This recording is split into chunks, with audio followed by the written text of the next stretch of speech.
Welcome to our Maha Periyava களஞ்சியம் channel. இன்னைக்கு நாம் பிள்ளை பாக்கியம் தரக்கூடிய புத்திரதா ஏகாதசி விரதத்தை பற்றி தெரிந்து கொள்ளலாம். தை மாத வளர்ப்பிறை ஏகாதசி புத்திரதா ஏகாதசி எனப்படும்.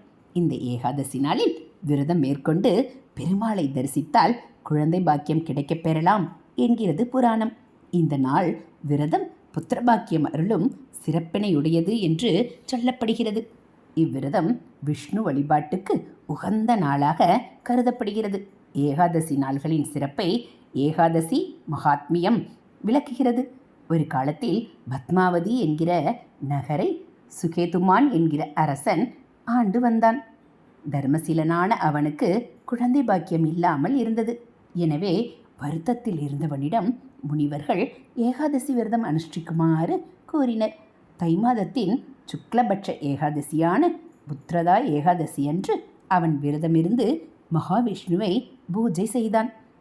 மறுநாள் துவாதசி அன்று துளசி தீர்த்தம் அருந்தி தன் விரதத்தை முடித்து கொண்டான்.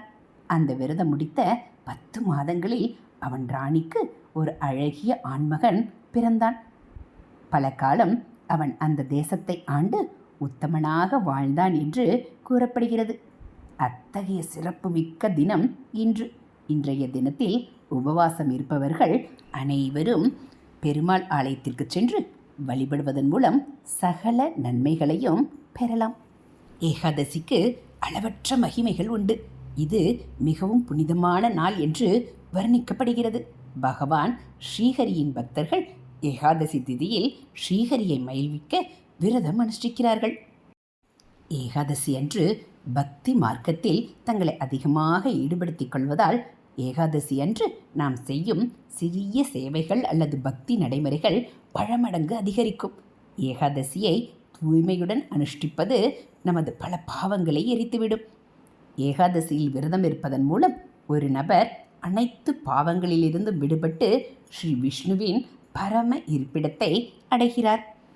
இந்த ஏகாதசி இந்து மாதமான பௌசா மாதத்தில் வருவதால் இது பௌச புத்திரதா ஏகாதசி என்று அழைக்கப்படுகிறது. புத்திரதா என்ற இந்தி வார்த்தைக்கு மகன்களை கொடுப்பவர் என்று பொருள். ஆண் குழந்தை பாக்கியம் பெற விரும்பும் பெரும்பாலான தம்பதிகள் இந்த ஏகாதசியை அனுசரிக்கிறார்கள். இந்நாளில் மக்கள் மிகுந்த ஆர்வத்துடனும் பக்தியுடனும் விஷ்ணுவை வழிபாடு செய்கிறார்கள்.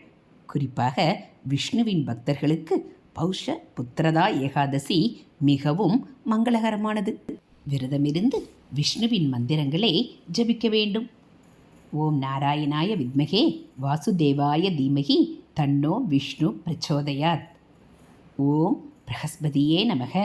ஓம் க்ளீம் பிரகஸ்பதியே. ஓம் க்ரம் க்ரீம் க்ரௌம் குருவே நமக. ஓம் ஸ்ரீ பிரகஸ்பதியே நமக. ஓம் குர்வே நமக. இந்த மந்திரங்களை அனைவரும் உச்சரித்து வாழ்க்கையில் அனைத்து விதமான செழிப்பையும் விஷ்ணுவை அடைந்து பெறலாம். இதுபோல் ஆன்மீக கதைகளை நீங்கள் தெரிஞ்சுக்கணும் அப்படின்னா மறக்காமல் நம்ம சேனலை சப்ஸ்கிரைப் பண்ணுங்கள். கூடவே பெல் ஐக்கானை கிளிக் பண்ணி ஆளுங்கிற பட்டனையும் அழுத்திடுங்க.